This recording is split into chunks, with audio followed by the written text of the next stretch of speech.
नमस्कार, मैं हूं सुशांत सिन्हा। कोरोना वायरस को लेकर केंद्र सरकार और पश्चिम बंगाल की जो ममता बनर्जी सरकार है वो आमने सामने है।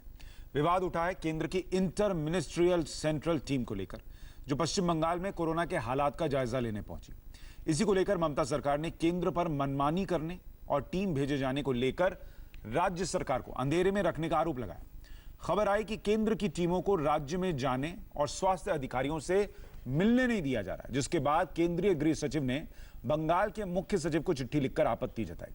हालांकि अब बंगाल के सचिव की तरफ से आश्वासन दिया गया है कि राज्य सरकार की तरफ से डिजास्टर मैनेजमेंट एक्ट के सभी नियम कायदों का पालन किया जाएगा। गृह मंत्रालय ने राज्य सरकार के फैसले का स्वागत किया है। केंद्र ने पश्चिम बंगाल समेत 4 राज्यों में भेजे जाने के लिए 6 इंटर मिनिस्ट्रियल सेंट्रल टीम्स के गठन की जानकारी दी थी। ये टीम बंगाल जाकर पूर्वी मिदनापुर, हावड़ा, जलपाईगुड़ी, दार्जिलिंग और कोलकाता जिलों का दौरा करेगी। बंगाल में कोरोना से सबसे ज्यादा प्रभावित जिले हैं। और हमारे साथ इस वक्त पश्चिम बंगाल के गवर्नर जगदीप धनखड़ लाइव जुड़ गए हैं। सर, बहुत स्वागत इंडिया टीवी पर आपका। Thank you. सर, एक तो पहले आप अगर बता सकें कि पश्चिम बंगाल की स्थिति अभी कोरोना को लेकर क्या है, किस तरीके की वहां पर एहतियात बरती जा रही है, लोग कितना लॉकडाउन का फॉलो कर रहे हैं, सरकार कितना काम कर रही है, क्या स्थिति है वहां? सुशांत जी, मैंने शुरू से ही सरकार को ये कहा कि कोरोना 19 को लड़ने के लिए पूरी दुनिया एक है, क्योंकि ये कोरोना वायरस है, ये सेक्युलर है, नॉन डिस्क्रिमिनेटरी है, ये किसी आइडियोलॉजी को नहीं जानता, अमीर गरीब को नहीं जानता। हालात इस महामारी की वजह से it is something like a third world war, जहां एनिमी विजिबल है। पश्चिम बंगाल के अंदर एक अच्छा डेवलपमेंट हुआ कि सभी अपोजिशन पॉलिटिकल पार्टीज ने राज्य सरकार को पूरा समर्थन दिया। उसके बाद केंद्र से जो सूचनाएं आई और कुछ कदम उठाए, उसमें काफी कमी बेसी रह गई। 22 मार्च को प्रधानमंत्री जी ने पूरे देश को आह्वान किया जनता कर्फ्यू के दौरान कि 5 बजे उनके लिए क्लैपिंग करें जो हमारे लिए अपनी जान जोखिम को हाथ में लेकर सेवारत हैं। हेल्थ कर्मी, एसेंशियल सेवा वाले व्यक्ति, पूरी जनता ने इसका समर्थन किया। पर पश्चिम बंगाल की मुख्यमंत्री, उनके मंत्रीगण, विधायकगण, कार्यकर्ता, उन्होंने इससे दूरी कर ली। ऐसी स्थिति उन्होंने 5 अप्रैल को भी की, जब रात के 9 बजे 9 मिनट के लिए दिए जलाने थे। मैंने सरकार को अनुरोध किया, यह समय राजनीति करने का नहीं है, यह समय एकजुटता दिखाने का है। राज्य के प्रथम सेवक होने के नाते मेरा ज्यादा उत्तरदायित्व है कि मैं सरकार के साथ कंधे से कंधा मिलाकर आगे बढ़ूं। जब हालात में कुछ गिरावट आई, सही समय पर केंद्रीय गृह मंत्रालय ने 10 अप्रैल को एक चिट्ठी भेजी। वो चिट्ठी में संकेत दिया गया कि लॉकडाउन प्रोटोकॉल का डायल्यूशन हो रहा है, सोशल डिस्टेंसिंग मेंटेन नहीं हो रही है, रिलीजियस कॉन्ग्रीगेशंस हो रहे हैं। यह परिस्थिति मैंने राज्य के मुख्य सचिव को 8 अप्रैल को बता दी थी। मेरे पास अनेक स्रोतों से जानकारी आ रही थी कि सोशल गैदरिंग 100% बंद है, उसके बावजूद पुलिस की नाक के नीचे हो रही है। कैसी सोशल गैदरिंग्स हो रही हैं? कमी आ रही है, सोशल डिस्टेंसिंग में कमी आ रही है, क्योंकि नॉन एसेंशियल आइटम्स को राजनीति के चश्मे से देखकर परमिशन दे दी गई थी। जब पूरा देश एक तरीके से पीड़ित हो गया निजामुद्दीन मकरज के मामले में, सभी प्रांत सक्रियता से काम कर रहे थे। राज्य के मुख्यमंत्री से जब प्रश्न पूछा गया तो उन्होंने इसका जवाब दिया, this is a communal question. मैंने उनको चेताया, there is nothing communal about it. Nizamuddin की घटना ने गणित को बिगाड़ दिया, निजामुद्दीन की घटना ने कास्केडिंग इंपैक्ट दिया, एक कुप्रभाव डाला गया है। हर प्रांत सक्रियता से उनको आइडेंटिफाई कर रहा है, क्वारंटीन कर रहा है, पर ऐसा नहीं हो पाया। आप ये देखिए, हमारे राज्य में 2 समस्याएं बहुत भयानक हैं।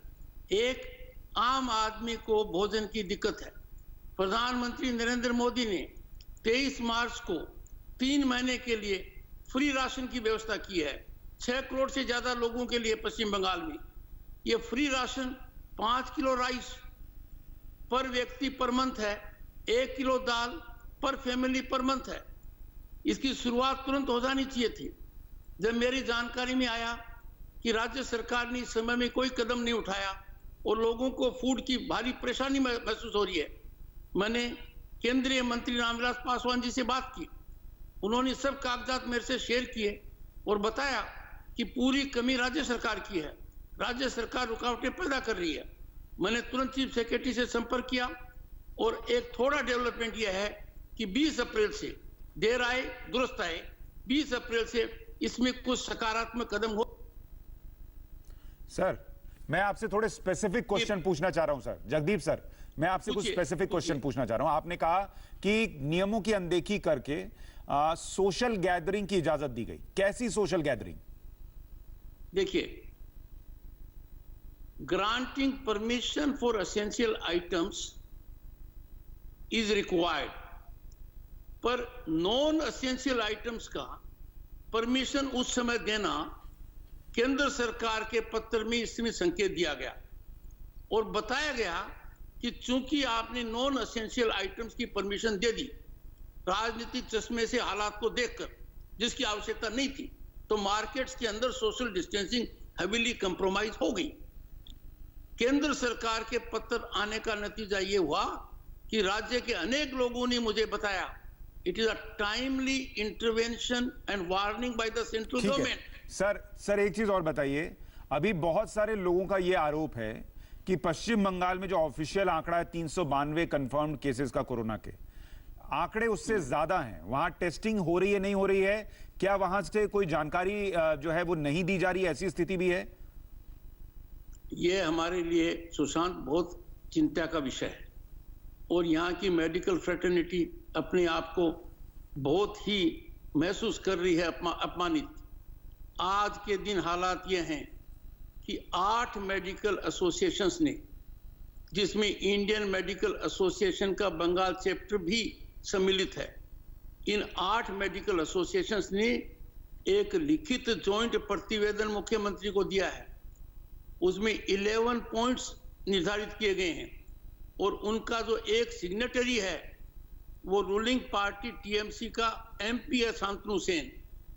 उन्होंने जिन हालात का वर्णन किया है कि फिगर्स के अंदर ट्रांसपेरेंसी होनी चाहिए, पश्चिम बंगाल की सरकार ने कवर अप करने के लिए एक नायाब तरीका निकाला। जो डॉक्टर ट्रीटमेंट कर रहा है कोविड पेशेंट का, जो अनफॉर्चुनेटली बच नहीं पाया है, वो डॉक्टर ये प्रोनाउंस नहीं कर सकता कि ये कोविड डेथ है। एक ऑडिट कमेटी बना दी गई है। अब हमारे फिगर्स को देश और दुनिया में फार्सिकल तरीके से देखा जा रहा है। मैंने अनुरोध किया सरकार से, कोरोना वायरस किसी व्यक्ति की वजह से नहीं आया है। आप बड़ा आरोप लगा रहे हैं सर। आप कह रहे हैं पश्चिम बंगाल की ममता बनर्जी सरकार कोरोना केसेस की संख्या छुपा रही है। मैं निश्चित रूप से यह कह रहा हूं कि संख्या जो दिखाई जा रही है, there is a trust deficit. न डॉक्टर उसको मान रहे हैं, न जनता उसको मान रही है और समझ में नहीं आ रहा मेरे को कि आप ऐसा क्यों कर रहे हो। आप सही स्थिति जनता को बताओगे तो जनता सीरियस होगी। लॉकडाउन प्रोटोकॉल का ऑब्जर्वेंस होगा, सोशल डिस्टेंसिंग का ऑब्जर्वेंस होगा। आप ये देखिए, देश में ही नहीं दुनिया के अखबारों में मुद्दा बना हुआ है। मेडिकल प्रैक्टिशनर्स ने अनेक प्रतिवेदन मुझे भी दिए हैं और ममता जी को तो रिसेंटली दिए 8 लोगों ने मिलकर, उसमें यही मुद्दा उठाया गया है। आपने मुख्यमंत्री से बात की सर इसको लेकर? देखिए, मुख्यमंत्री जी से मेरी बात आसानी से, उनका सोच एक अलग है सर। मैं माफी चाहूंगा, आप फिर से कह दें, आपकी आवाज कट गई थी। मेरा सवाल वही है, मुख्यमंत्री से बात हुई जी? आज प्रातः मेरी मुख्यमंत्री से बात हुई। मैंने उनसे बहुत विशेष अनुरोध किया कि संकट की घड़ी में राज्यपाल आपके साथ खड़ा है, जनता के साथ खड़ा है, आपकी कहीं समस्या है तो कंधे से कंधा लगाकर केंद्र से भी बात करूंगा। पर उनका रवैया सकारात्मक नहीं रहा। उन्होंने क्या कहा? उनका मानना है कि कोविड जब तक चल रहा है राज्यपाल should be in sleep mode. ऐसा मैं नहीं कर सकता। मेरे संविधान के साथ शपथ है, मुझे राज्य की जनता की सेवा करनी है।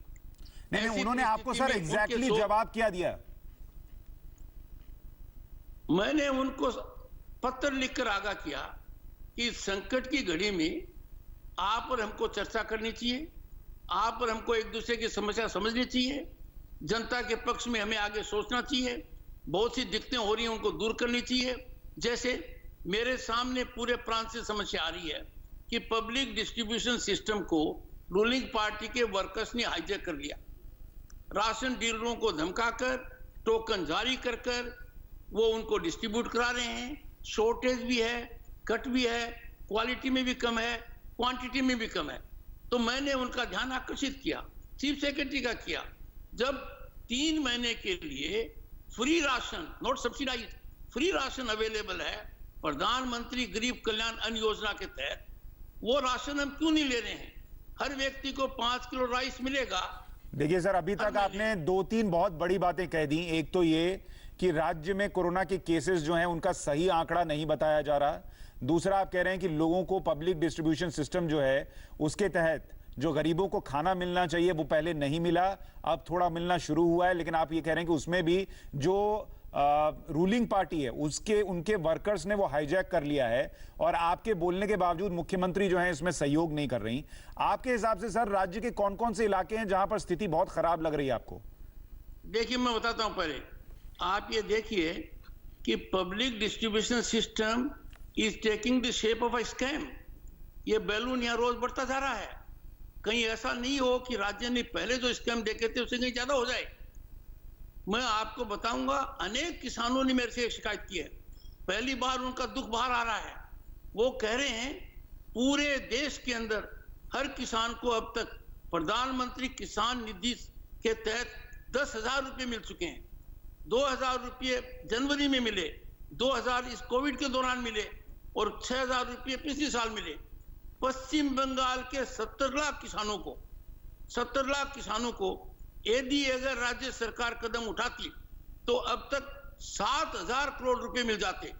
कोविड के दौरान 70 लाख किसानों को 1,400 करोड़ मिलते, जनवरी में 1,400 करोड़ मिलते। अब आप अंदाजा लगाइए कि यहाँ किसान पीड़ित है, अन्नदाता है, उसके पेट की समस्या है, उसका एक वाजिब अधिकार है, राज्य सरकार का उसमें कोई अंश नहीं है। और आप अंदाजा लगाइए, ठीक है, जो राज्य के किसानों के पास पहुंचती, ममता बनर्जी सरकार ने केंद्र के साथ ईगो प्रॉब्लम बनाकर जानकारी नहीं दी। मैंने उनको ध्यान आकर्षित किया, मुख्य सचिव को कहा सर आप अविलंब इसमें कार्रवाई कीजिए। आप बड़ी बातें कह रहे हैं सर, आप राज्यपाल हैं पश्चिम बंगाल के, और आप कह रहे हैं कि ईगो की समस्या की वजह से राज्य की जनता, राज्य के किसानों को जूझना पड़ रहा है, उनको खाना ढंग से नहीं मिल रहा, राज्य में जो कोरोना के आंकड़े हैं वो छुपाए जा रहे हैं, सही आंकड़े नहीं बताए जा रहे हैं। ये बड़े आरोप आप लगा रहे हैं। सर बहुत शुक्रिया हमारे साथ जुड़कर बात करने के लिए आपका। तो मैं आपको एक बताना चाहूंगा, थोड़ा सकारात्मक बदलाव आ रहा है। प्रधानमंत्री द्वारा फ्री राशन है वो 20 अप्रैल से चालू हुआ है, और कमेटी जिसका विरोध ये कर रहे थे उनके लिए सहयोग का रास्ता है।